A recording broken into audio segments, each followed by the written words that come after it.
آمن الرسول بما أنزل إليه من ربه والمؤمنون كل آمن بالله وملائكته وكتبه ورسله لا نفرق بين أحد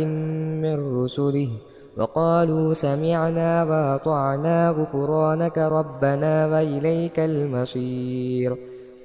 لا يكلف الله نفسا إلا وسعها لها ما كسبت وعليها ما اكتسبت ربنا لا تؤاخذنا إن نسينا أو أخطأنا ربنا ولا تحمل علينا